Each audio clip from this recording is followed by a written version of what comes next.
ለመፈጸም በደልን አፍዶ የሰላሙ መሪ የሰላሙ ዳኛ አምላክ ተወለደ ተጠመቀ ለኛ። የሰላሙ መሪ የሰላሙ ዳኛ አምላክ ተወለደ ተጠመቀ ለኛ። የሰላሙ መሪ የሰላሙ ዳኛ አምላክ ተወለደ ተጠመቀ ለኛ።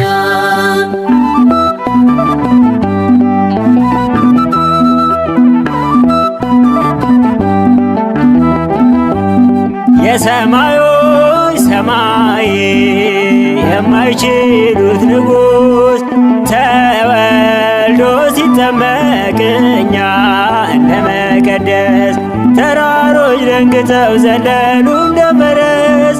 የሰላሙ መሪ የሰላሙ ዳኛ አምላክ ተወለደ ተጠመቀ ለኛ። የሰላሙ መሪ የሰላሙ ዳኛ አምላክ ተወለደ ተጠመቀ ለኛ። የሰላሙ መሪ የሰላሙ ዳኛ አምላክ ተወለደ ተጠመቀ ለኛ።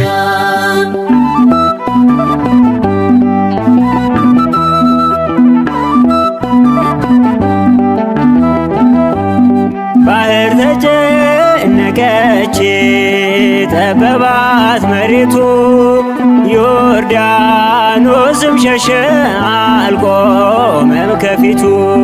እንደ ተናገረ ዳዊት በትንቢቱ የሰላሙ መሪ የሰላሙ ዳኛ አምላክ ተወለደ ተጠመቀ ለኛ።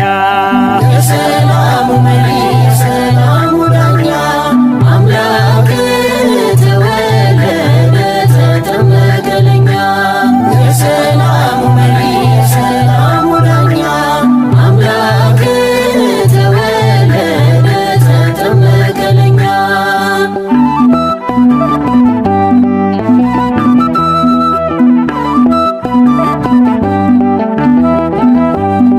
ልጁ በዮርዳኖስ ጽድቅን ሲመሰርት መጣ በደመና ሰማያዊ አባት እየመሰከረ የልጁን ጌትነት። የሰላሙ መሪ የሰላሙ ዳኛ አምላክ ተወለደ ተጠመቀ ለኛ። የሰላሙ መሪ የሰላሙ ዳኛ አምላክ ተወለደ ተጠመቀ ለኛ። የሰላሙ መሪ የሰላሙ ዳኛ አምላክ ተወለደ ተጠመቀ ለኛ።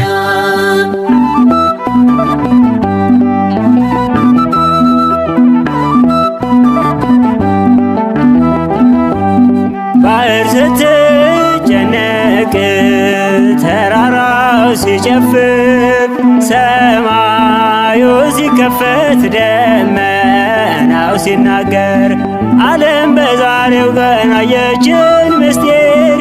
የሰላሙ መሪ የሰላሙ ዳኛ አምላክ ተወለደ ተጠመቀ ለኛ።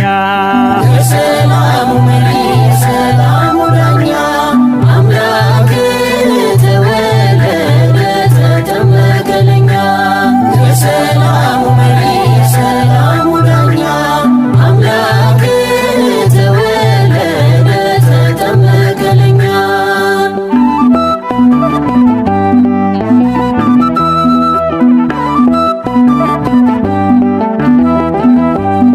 ልጁ በዮርዳኖስ ጽድቅን ሲመሰርት መጣ በደመና ሰማያዊ አባት እየመሰከረ የልጁን ጌትነት።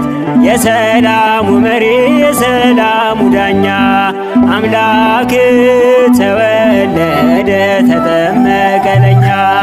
የሰላሙ መሪ የሰላሙ ዳኛ አምላክ ተወለደ ተጠመቀ ለኛ። የሰላሙ መሪ የሰላሙ ዳኛ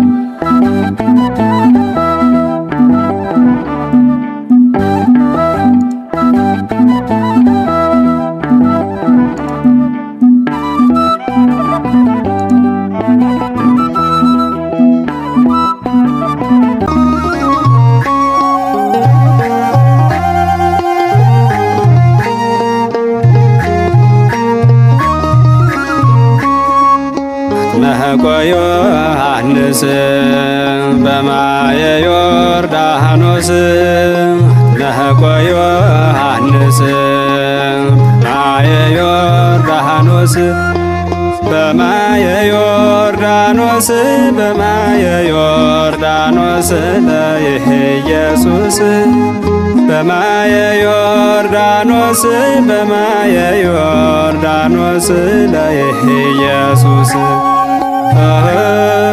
በማየ ዮርዳኖስ በማየ ዮርዳኖስ ለይህ ኢየሱስ በማየ ዮርዳኖስ በማየ ዮርዳኖስ ለይህ ኢየሱስ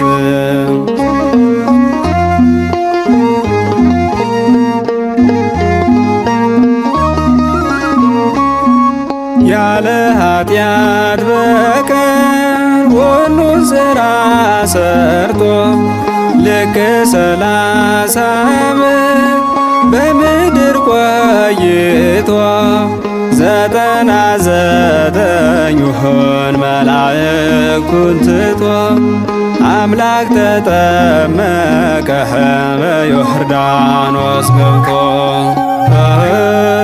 በማየ ዮርዳኖስ በማየ ዮርዳኖስ ለይህ ኢየሱስ በማየ ዮርዳኖስ በማየ ዮርዳኖስ ለይህ ኢየሱስ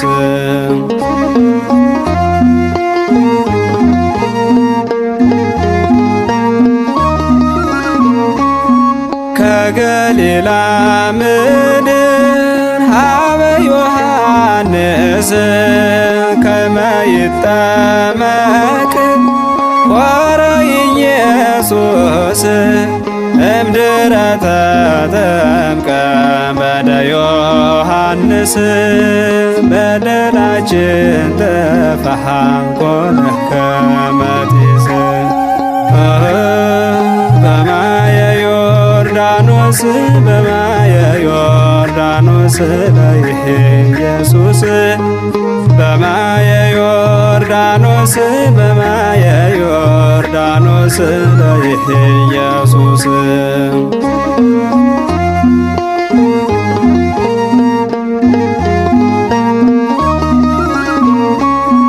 የዕዳ ደብዳቤውን በእግሩ ተረግጦ እንደ ገል ከስክሶ እንደ ሰም አቅልጦ ፍጹም ደስታ ሆነ ዕዳው ተገልብጦ ለካ ሚቀር የለህም ከንጉሡ አምልጦ በማየ ዮርዳኖስ በማየ ዮርዳኖስ ለይህ ኢየሱስ በማየ ዮርዳኖስ በማየ ዮርዳኖስ ለይህ ኢየሱስ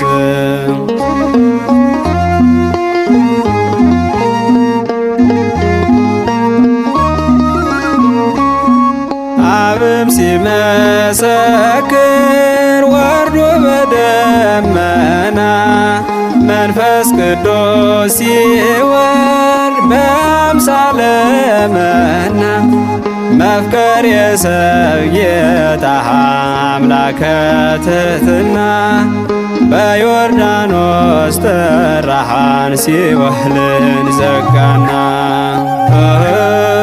በማየ ዮርዳኖስ በማየ ዮርዳኖስ ለይህ ኢየሱስ በማየ ዮርዳኖስ በማየ ዮርዳኖስ ለይህ ኢየሱስ መጥምቁ ዮሐንስ በማየ ዮርዳኖስ መጥምቁ ዮሐንስ በማየ ዮርዳኖስ በማየ ዮርዳኖስ በማየ ዮርዳኖስ ለይህ ኢየሱስ በማየ ዮርዳኖስ በማየ ዮርዳኖስ ለይህ ኢየሱስ በማየ ዮርዳኖስ በማየ ዮርዳኖስ ለይህ ኢየሱስ በማየ ዮርዳኖስ በማየ ዮርዳኖስ ለይህ ኢየሱስ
Maria,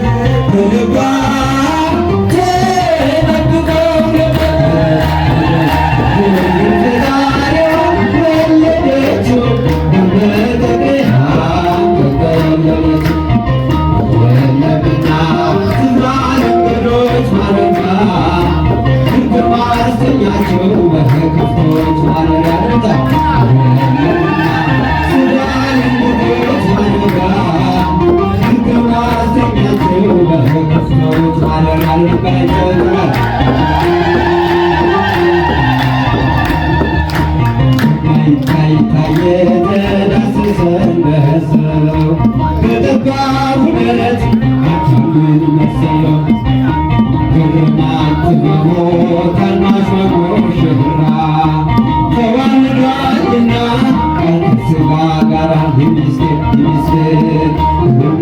ከቶማይነገር ማርያም በነጓት ዘብቀው ነበር ከቶማይነገር ማርያም በነጓት ዘብቀው ነበር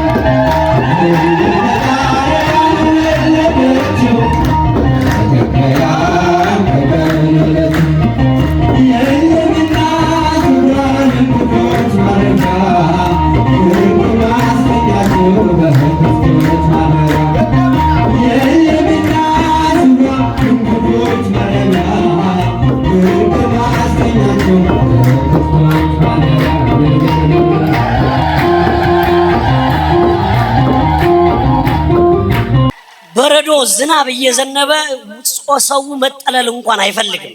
እዛው መሃል ላይ ነው ቆሞ የሚያስቀድሰው። ይሄን እንደ አገልግሎት ለማግኘት ወይም እንዲህ አይነት መንፈሳዊ ስፒሪቹዋል ስትሬንግዝ የሚባል መንፈሳዊ ጥንካሬ ለማግኘት የተዋህዶ ልጅ መሆን ግድ። እንዲህ ይላል ዛሬ ማቴዎስ ዮሐንስ ወንጌል ምዕራፍ 20 ቁጥር 11 ምን ተሰማችሁ? ገብርኤል ከሰማይ በቃ ጀስት ሜሮሎጂ እኮ ነው ነገረ ማርያም። የሉቃስ ወንጌል እኮ ነው የተዘመረው። ይሄን ለመስማት መታደል እኮ ነው ወገኖቻችን። ገብርኤል ከሰማይ ሉክ ኤልሳቤጥ ከምድር ለድንግል ማርያም ያቀረቡት ምስጋና አሁን በአዳራሽ ውስጥ በሚፈነጩ ጊንጦች የሚቋረጥ ይመስላችኋል? አሁን በዚህ በያዘው ልቀቀው እንደው በቴክኒክና በታክቲክ ይሄ የድንግል ማርያም ጉዳይ እንዲሁ ሜዳ ላይ የሚቀር ይመስላችኋል? እሱን ነው ዛሬ ትንሽ ደቂቃ ነው የምንነጋገረው። ጭንጋፍ ሰው ይናገራል ብላችሁ ልባችሁ እንዳትዘጉ። እግዚአብሔር መንፈስ ቅዱስ ጉባኤያችንን ይባርክልን። 20:11 የትላንትና ወንጌል ነው። አንዳንድ ሰባኪ ከኋላ ይጎትታል፣ ከፊት ያመጣል፣ መሀል ላይ ሚስጥር ያደላድላል። ትላንትና የሰበከው ማን ነው ብዬ ጠይቄ ርዕሱን ጠይቄ ነው የመጣሁት። ማርያም ግን እያለቀሰች በመቃብሩ ውስጥ ቆማ ነበረ ይልና ወደ ታች ቁጥር 14 ላይ ይሄድና አንቺ ሴት ስለምን ታለቅሻለሽ አሏት። እሷም ጌታዬን ወስደው ወዴት እንዳኖሩትም አላወቁም አለቻቸው። ይህንን ብላ ወደ ኋላ ዘወር ስትል ኢየሱስ ቆሞ አየችው። ማን ቆሞ አየችው? ተናገሩ፣ ይሄ ስም ተናገሩ። ማንን ቆሞ አየችው? እኛ የኢየሱስ ክርስቶስን ስም ያለማንጠልጠያ ስለማንጠራ ነው ምንፈራውና ምናከብረው።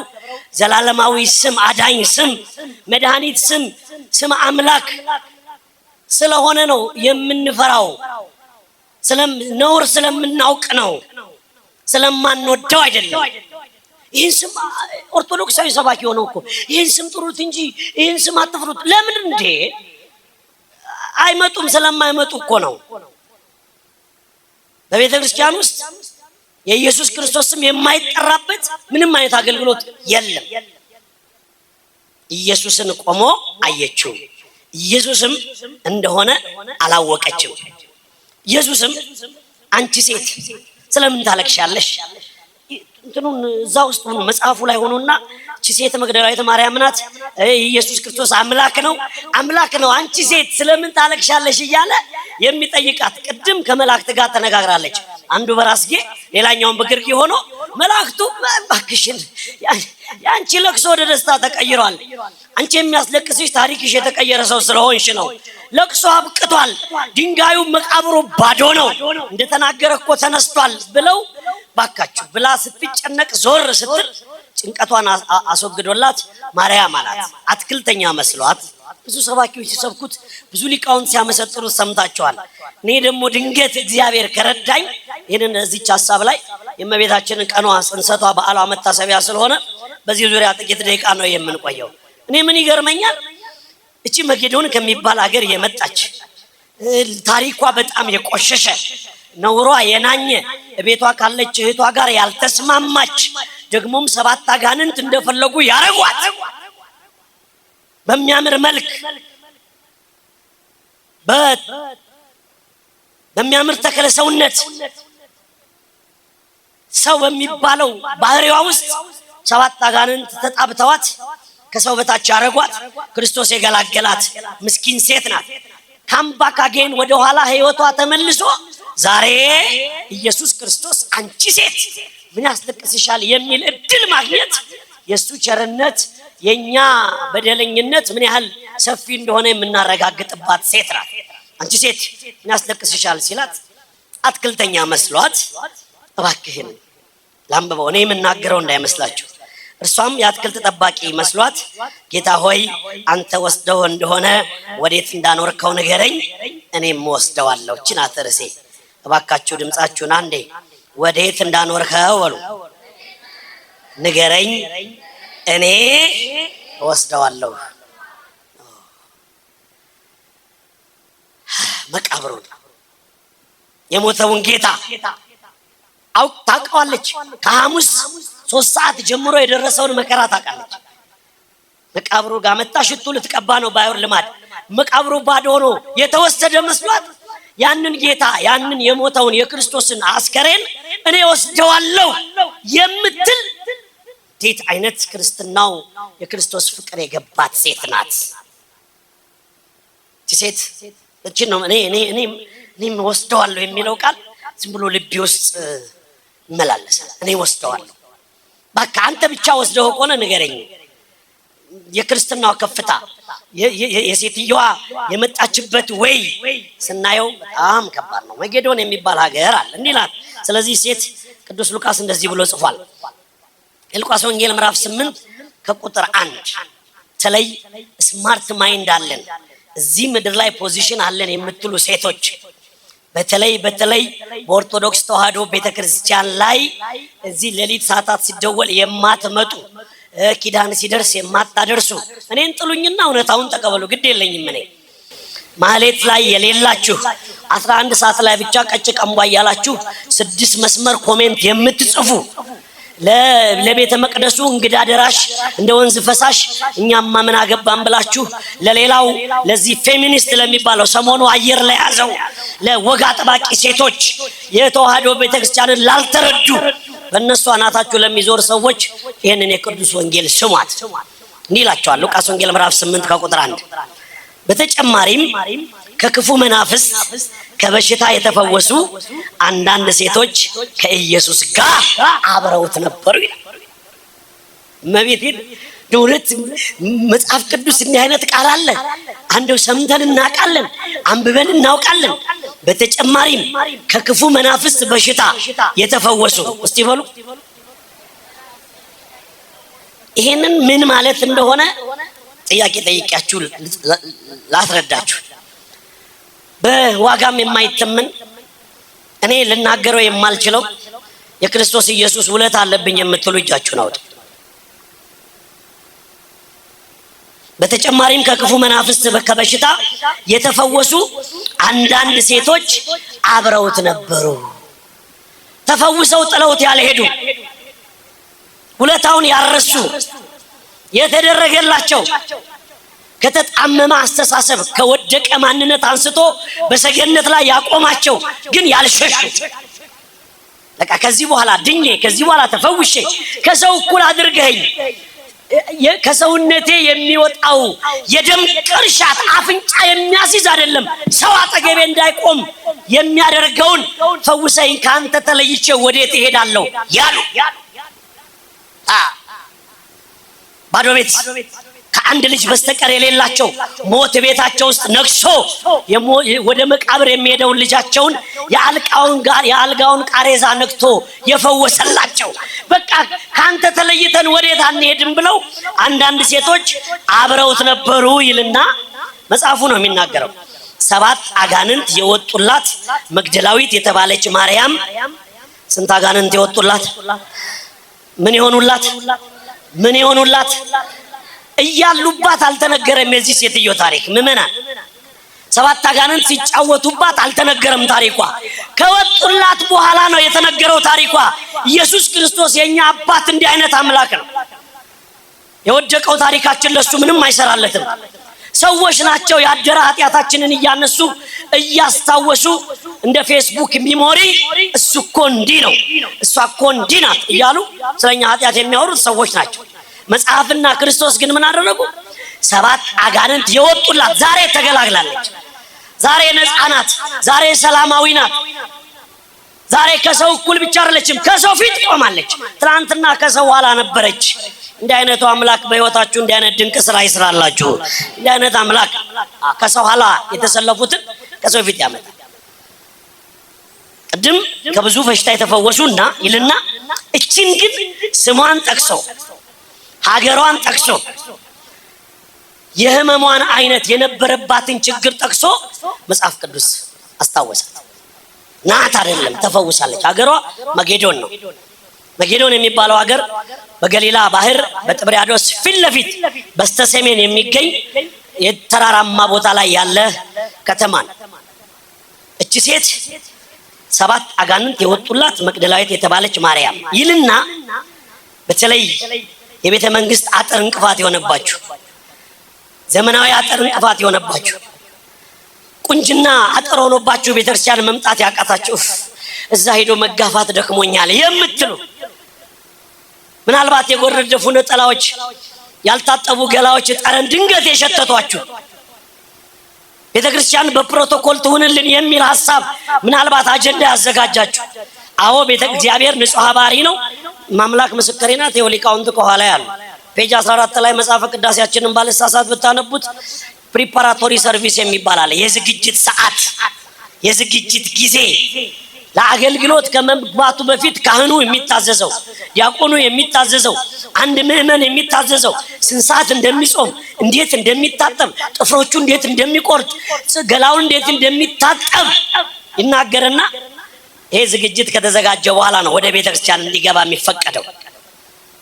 ቤተክርስቲያን የሁሉ ከቤተ መንግስት እስከ ቤተ ክህነት የሥርዓት ባለቤት ናት። ስለዚህ የሆነ እኔ ኑ ቀድሱልን እንዳትሉን እንጂ እኔ ችግር የለውም። ኑ አጥምቁን ችግር የለውም። ኑ ቅባት ቅዱስ ቀቡን ችግር የለውም። ኑና ቀድሱልን ግን ሳይመጣ መድኃኒዓለም ይውሰደን። እኔ ሌላ ምንም ጥያቄ የለም። ምክንያቱም ኑ እንመተን እንቀድሳለን የሚሉ ሰዎች ናቸው ተክሊላችንንም አክሊላችንንም ልብሳችንንም መቋሚያችንንም ጽናጽናችንንም ይዘው አዳራሽ የገቡት። ይሄን አፈቃቸው ሰዎች ናቸው። ይሄን አፈቃቸው ሰዎች ናቸው። የሚያሳዝነኝ ወጣቱ ቤተክርስቲያን በቀኖና ቤተክርስቲያን ተክሊል ማድረግ ሲያቅተው አዳራሽ ውስጥ የማንም መቀለጃ መሆኑ ኢትዮጵያዊ እንዲህ መቀለጃውም ክርስቲያን የተባለ። ስለዚህ ምን እንደሚላችሁ ታውቃላችሁ? ይሄ መጽሐፍ ሶስና ይልና የኩዛ ሚስት ዮሐና የሄሮድስ ቤት አዛዥ፣ ሄሮድስ ንጉስ ነው፣ የቤተ መንግስቱ አዛዥ ሚስት ክርስቶስን ታገለግል። እንግዲህ ምን እንደምታመጡ እናያለን። የሄሮድስ የቤተ መንግስቱ አዛዥ የኩዛ ሚስት ዮሐና ሶስና ይልና እንዲሁም ሌሎች ሴቶች የነበሩ ሲሆን በንብረታቸውና በገንዘባቸው ያገለግሉት ነበር ተብሎ ተጽፏል። ክብር ለመድኃኔዓለም ይሁን። እነዚህ ሁሉ ከቤተ መንግስት እስከ 7 አጋንንት ይወጣላቸው አገሪቷ ላይ አሉ የሚባሉ ሴቶች ወንዶቹ ሳይቆጠሩ ክርስቶስን ያገለግላሉ ተብሎ እንደዚህ ተጽፎላቸዋል። ትናንትናዋን መግደላዊት ማርያምን ጥቂት እናንሳት አስፈላጊ ስለሆነች። ስንት አጋንንት ይወጡላት ንገሩኝ? ስንት አጋንንት ይወጡላት? የመጀመሪያው ትዕቢት ነው። ትዕቢት አሁን እንግዲህ የምንገለማመጥበት ሰዓት ሊደርስ ነው። አሁን ፊታችሁ ሊለወጥ ነው። አሁን ባህሪያችሁ ሊለወጥ ነው። የእናንተ ባህሪ ይለወጣል ተብሎ እኛን ይከፋናል ተብለን መጽሐፉ የተዘጋው ለተዘጋባቸው እንጂ ለኛ አልተዘጋም። የተዋህዶ ልጆች አሁን ወሳኝ ምዕራፍ ላይ ነው ያለነው። ልብ በሉ። ቤተክርስቲያናችሁን አክብሩ። ቅዳሴ ሲሪየስ አስቀድሱ። የንስሐ ህይወት እንልመድ። በቃ 2 ፀጉር አወጣን ክፋት እያሰብን ተንኮል እያሰብን የተጨመረልን ዘመን በሉ እስቲ ከእግዚአብሔር ጋር ምን እንኖርበት ብቻ ነው። ከማን ጋር ምን እንኖርበት ነው? ከእግዚአብሔር።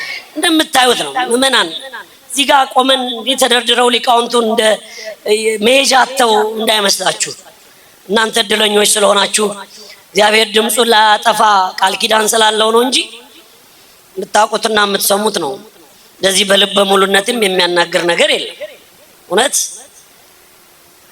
ያደረ የባሰ እንጂ ያደረ የቀለለ የሚሄድ ነገር አላየንም። የ4 ቀን የ5 ቀን ዜናችን ነው።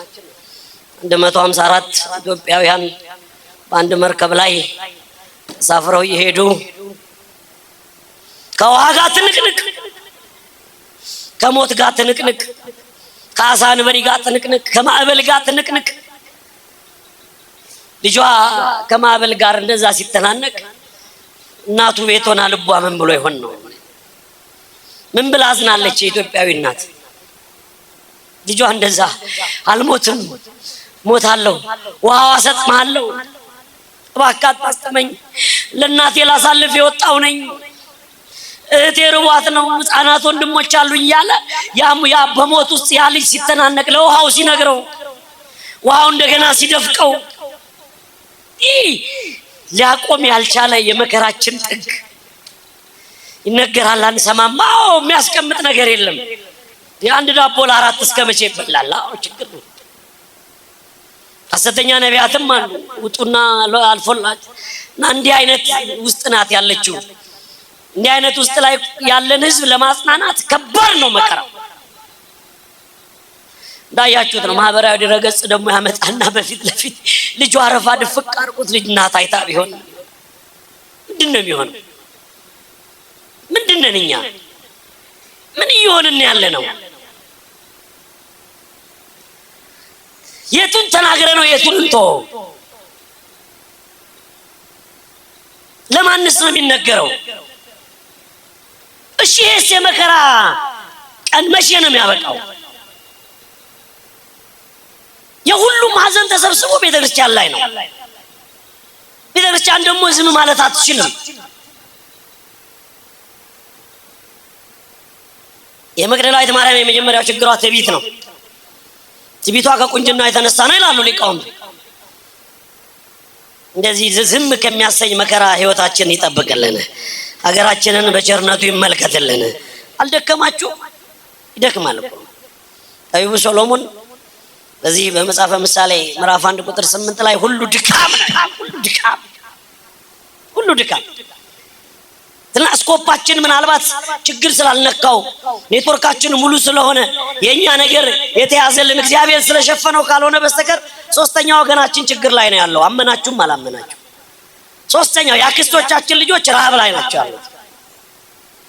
ለዚህ እንደዚህ አይነት ሐሳብ ሲመጣ እንደዚህ አይነት የጸሎት ቀናት ሲመጡ ማልቀስ፣ አብሮ መጸለይ። እቺ ቤተክርስቲያን ለዚህ ነው አታቋርጥም። ቴምፕሬቸሩ ሞቀ ዝቅ ያለ ጉዳዩ አይደለም። ሰዓታቷ ይቀጥላል፣ ቅዳሴው ይቀጥላል፣ ማህሌቷ ይቀጥላል።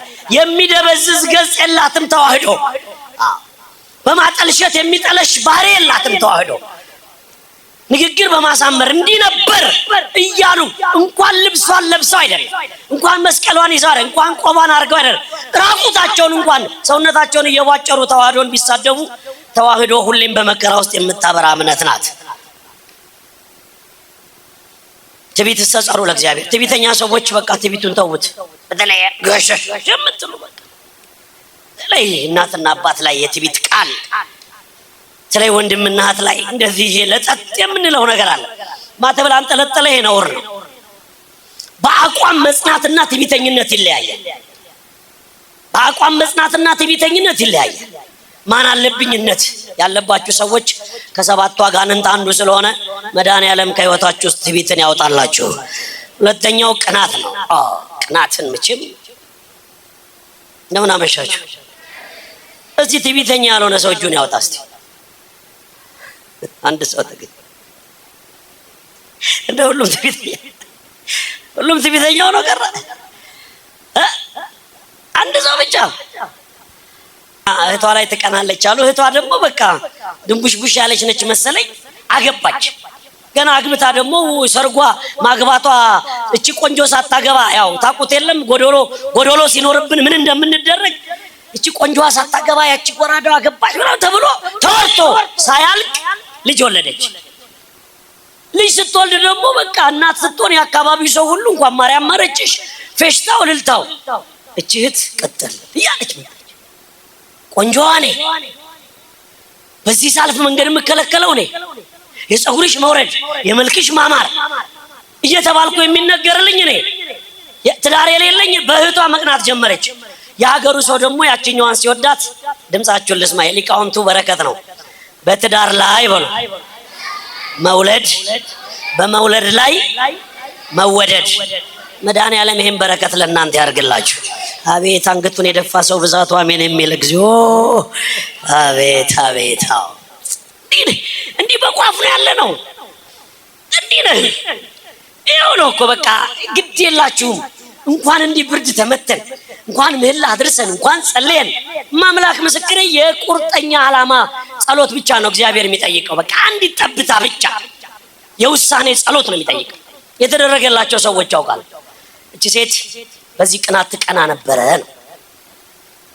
ሶስተኛዋ በጣም አጓጉል ልብስ ትለብሳለች። ይሄ ትምህርት ለሊቃውንቱ አይደለም ለእናንተ።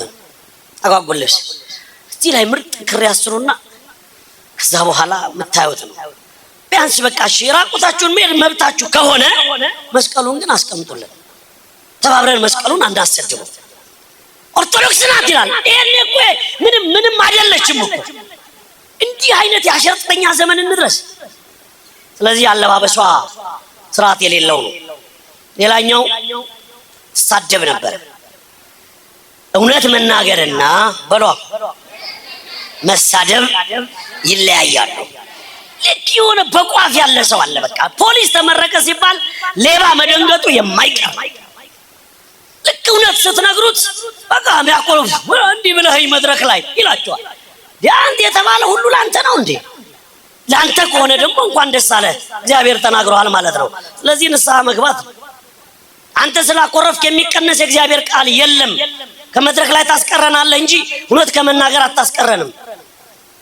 እኔ የሚያሳቅቀኝ እኔ እውነት ተናጋሪ ነኝ ወይ ነው። ስለዚህ እቺ ሴት በጣም ትሳደባለች። እውነት መናገርንና ስድብን እንለይ። አንዳንድ ሰዎች አፋችንን ሊዘጉ ይፈልጋሉ። እነሱ ተሸማቀው ሊያሸማቀቁን ይፈልጋሉ። አንድ ያለን በእግዚአብሔር ፊት ያለን ጸጋ ቢኖር እሱን ጸጋ ሊቀሙን ይፈልጋሉ። እንደዚህ አይነት የተሳዳቢ መንፈስ ያላቸውን የተሳዳቢ መንፈስንማ ሚሊኒየም አዳራሽ እኮ አየህ። ፍቃድ ተሰጥቶት ስድብ ፍቃድ ተሰጥቶት በዚህ ዘመን አየ። እልህ፣ ሙግት፣ ፉክክር ያሳዝናል። ሌላኛው ሐሰተኛ ሴት ናት። ውሸት ትወዳለች በጣም። ሌላኛው ሐሜተኛ ናት። ምንድን ናት አልኳችሁ? ሰምተናል። ሐሜተኛ የሚለውን ሰምተናል የምትሉ እጃችሁን አውጡ። እኔ ምን አጨቃጨቀኝ? ሰምታችኋል? ምን ነበረባት? ስድስተኛው አጋንንት ምን እንድታረግ የሚያረጋት ነው? ሐሜት እንድታማም ያረጋት። ተናገሩ። ምን እንድታረግ? ሐሜት አምቻ አላቅም የምትሉ እጃችሁን አውጡ። ከ6-0 አሁን ካሜራ ፊት ግፍ ለምን ታናግሩኛላችሁ? እና ጠቅላላ ሰባኪውም ተሰባኪውም ሐሜተኞች ነን ማለት ነው። ማን ይንቀልልን? ማን ይለይልን? ማምላክን አሁን እንደው ቴዲዬ አንተን ማማት አይደብርም? ድንግል ምስክሬ ስንት መዝሙር ዘመረልን። ምን ያላልን ነገር ከቤት የሰወጣ ማይሽ ኪዳነ ምሕረት ምስጢረኛዬ ጓዳዬ። አሁን ይሄንን ሰው አምቶ ሰው እኔ እንኳን ከጸጉሬም ከርዳዳ ስለሆነ ከጸጉሬ ቢጀምሩም ችግር የለብኝም። እኔ ችግር የለብኝ። ሰው ቅርጼም እንቁራሪት ስለምመስል ስለ ቅርጼም ማውራት ይችላሉ። እንዴት ክርስቲያን እንዴት እንደዚህ አይነት ስብዕና ይዞ ይኖራል? እንዴት ማምላክን አልሰለቻችሁም እየተማሙ መኖር? እንዴት ባል ሚስቱን ቤተሰቦቹ ጋር ሄዶ ገላውን አካሉን ያማል? አይነግራትም? እዛው በሹክሹክታ እሷስ ምን ያስፈርጥጦ እዛ ሄዶ ስለ አካሏ ውሃ ሰጥቷት ልጅ ስለሰጠችው ስለሱ እንዴት ይታማል? አንዳንድ ጊዜ ይላችሁ ሌላ ትምህርት ስብከት አትፈልጉ። ከስድስት ስንት እንዳገኛችሁ ራሳችሁን መርጡ። ሰባተኛውና የመጨረሻው እነዚህ ሁሉ አጋንንት አሰርቷት ሲጨርስ ገላዋን አደባባይ አውጥቶ መስመር የሌለው ልቅ ዘማዊ ያደረጋት። እቺ ሴት ስትጨነቅ የኖረች ናት። ስትጨነቅ የኖረች ሴት ከዚህ የሚገላግላት ምድራዊ ኃይል አልተገኘም። ከተማው አገሯ ድረስ ሄደላታ። እኛን ከጫት ቤት ከሺሻ ቤት ከኃጢአት ቤት ጎትቶ ያዳነን ኢየሱስ ሄደና መጌዶን የሚባል ሀገር ሄዶ አገኘችው። በአንድ ጊዜ እነዚህን 7 አጋንንት ከላይዋ ላይ ገላገለላት። ክብር ለስሙ ይሁን፣ እግዚአብሔር ይመስገን።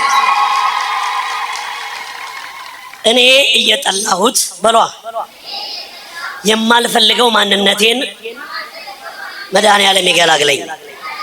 ማን ይገላግለኝ? በቃ እሱ ይሄ ነው የሚቀድመው። ጸድቆ ለመቆም ይሄ ይቀድመው። ምንድነው የሚያስጨው እንዲህ የሚያንጨረጭር ቶሎ ቶሎ የምትናገረው ካላችሁኝ፣ መጽሐፍ ቅዱስ ለዚህች ሴት እቺ ሴት መግደላዊት የተባለች ሴት በቃ ከዳነች በኋላ የሐዋርያትን ስራ ነው የተከተለችው። በቃ ምንም የትም አልተመለሰችም።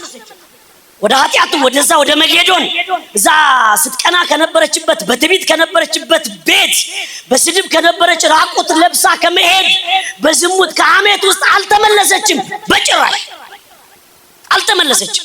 ከክርስቶስ ጋር በቃ አልመለስም። የነበረችበትን የጨለማ ህይወትና ከክርስቶስ ጋር ያላትን ህይወት ስታስተያየው የማን ህይወት ከማን ጋር ያለው ህይወት ይበልጣል? ከእግዚአብሔር ጋር ያለው ህይወት ይበልጣል። ስለዚህ ከሱ ጋር መኖር ጀመረች። ደስታ ብቻ መስሏት ነበረ፣ ፈውስ ብቻ መስሏት ነበረ መሰል። ግን ሐሙስ ክርስቶስ ያንን መከራ ካየ በኋላ ቅድም ያነበብኩላችሁ ኢየሱስን ያን ሁሉ መከራ ሲቀበል መጽሐፍ ቅዱስ መግደላዊት ማርያምና የዮሐና እናት ማርያም በሚቀበርበት ጊዜ ነው። ድምጻችሁን ልስማ። በማርያም ትባረኩበታላችሁ። ክርስቶስን በሉ። ሲቀብሩት ወዴት እንደሚያኖሩት በሩቅ ሆነው ይመለከቱ ነበር። ምን አይነት ሴት ናት? ማርቆስ 15 ቁጥር 47። አልቻለችም። ያንን መከራ ሳይተው ስላስፈራሯት የሮማ ወታደሮችን አልፈራችም። ተከትላይለች። እኛ ሰው ሲጎልበት እንከተላለን። እኛ ሰው ስሙ ሲጠፋ እኮ ጸጥ ነው። ምን ያ እኮ የተሾመ ሰው ጋር ብቻ ነው ያለነው፣ የወረደ ሰው ጋር የለንም። እቺ ሴት ናት ትንሣኤውን ለማየት እድል ያገኘችው። ለዚህች ሴት መጽሐፍ ቅዱስ ውስጥ 12 ጊዜ ስሟ ተጽፏል። ስንት ጊዜ ስሟ ተጽፏል? ንገሩኝ፣ ስንት ጊዜ ስሟ ተጽፏል?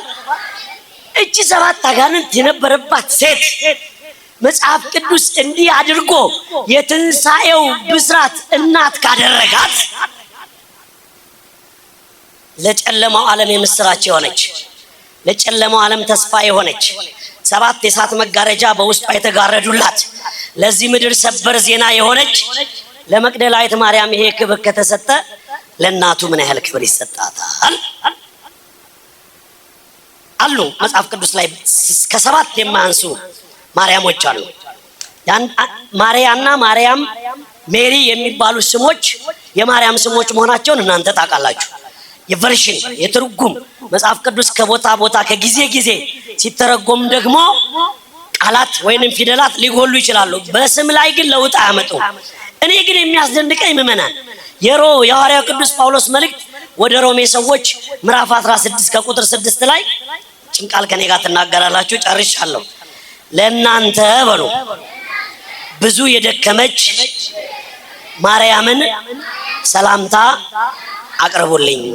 ቅዱስ ጳውሎስ ሮሜ ላሉ ክርስቲያኖች ለሮሜ ክርስቲያኖች በወንጌል አገልግሎት ብዙ ለተራዳቻችሁ ለማርያ ወይም ለማርያም ሰላምታ አቅርቡልኝ ብሎ ቅዱስ ጳውሎስ ለዛች ወንጌል ላገለገለች ሴት ሰላምታ እንዲቀርብ ካዘዘ በመላኩ በሏ በቅዱስ ገብርኤል ሰላምታ ምን እንልሻለን? ይበዛል ለድንግል ማርያም ክብር ለሷ አይሆንልን። አዎ ለሷ አይበዛ። ለዚች ወንጌል አገልግሎት በዚህ ኮምፓራቲቭ ቴዎሎጂ የሚባል ነገር አለ። እሱን ሌላ ጊዜ በሰፊው እንነጋገራለን። ለመግደላዊት ማርያም የተሰጠውን ክብር አይታችኋል። እስከ ሰማዕትነት ነው የደረሰችው። ከ36ቱ ቅዱሳን አንስት እንዳንዱ ሆናለች። በቤተ ክርስቲያናችን ጽላት ተቀርጾላት ቃል ኪዳን ተሰጥቷት ቤተ ክርስቲያን ታንጾላት ተከብራ ትኖራለች። መግደላዊት ማርያም ከ7 አጋንንት የተገላገለች ማርያም። እችኛዋ ደግሞ እነ ጳውሎስ ወንጌል ሲያገለግሉ የተራዳች ሴት ናት። ለዚች ሴት ሰላምታ ከተሰጠ አልተጋጠማችሁም? አባታችን ሆይ ላይ አባታችን ሆይ በስሙት ይሉና እኛ እመቤታችን ስንል ብለው ይቆማል። አሁን እነዚህ ኢየሱስን ያውቁታል። መንገድ ላይ ምን የሚያስቆም ነገር አለ? መንገድ ላይ ወራጅ አለ የሚባለው ታክሲ ላይ ነው። ጸሎት ላይ ወራጅ አለ እንዴ? ቅዱስ ገብርኤል ሰላም ላላት ምናን ለዚህ ለጭንዲ ጨለማ ለነበረው ዓለም ራሱ ኢሳይያስ ድንግል ትጸንሳለች ብሎ ምልክት የሰጣት ብንናገረው የማይለወጥ ብንናገረው የማይሰለች ድምጻቸውን ልስማና ለጠቅለል እሱ እግዚአብሔር በሉ ምልክት ይሰጣቸዋል። ድንግል ትጸንሳለች። እነዚህ መስተጻራን የሚባሉ አሉ። ምናልባት ሊቃውንቱ ሲተረጉሙላችሁ የቃላቱ የአማርኛው ተጣይተነሽ ላይገባችሁ ይችላል። ሰሞኑን የሚተረገሙ መስተጻርር ማለት የማይግባቡ በሏ ግን አብረው የሚኖሩ ግን ምንድናቸው? አይግባቡ ግን ምንድናቸው? አብረው ይኖራሉ ግን አይግባቡ። ማንናማ? ድንግል በሏ ትጸንሳለች። ድንግል ብሎ በሉ መጽነስ መውለድ ብሎ ድንግልና አብረው ሊኖሩ አይችሉም። በድንግል ማርያም ተችሏል። ክብር ለመድኃኔዓለም ይሁን። በሷ ተችሏል። እቺን ሐሳብ ሰምታችሁኛል። ለመሆኑ የማይግባቡ በሉ ግን የማይለያዩ ማንናማ? ድንግል መሆንና ልጅ መውለድ መሆን ይችላል። ሆኖ ያውቃል። የሆነው በማን ብቻ ነው? በእመቤታችን። አሁን ለሷ ሰላምታ ይበዛባታል፣ ለሷ እልልታ ይበዛባታል፣ ለሷ ስግደት ይበዛባታል። ለሷ እንደው እንዲህ ነው ብለን ልንናገረው እንችላለን። ለዚህ ነው ቅዱስ ዳዊት በመዝሙር 86 ነኪር ነገሩ በእንቲአኪ ሀገረ እግዚአብሔር፣ ስላንቺ ድንቅ ነገር የተናገሩልሽ የእግዚአብሔር ከተማ።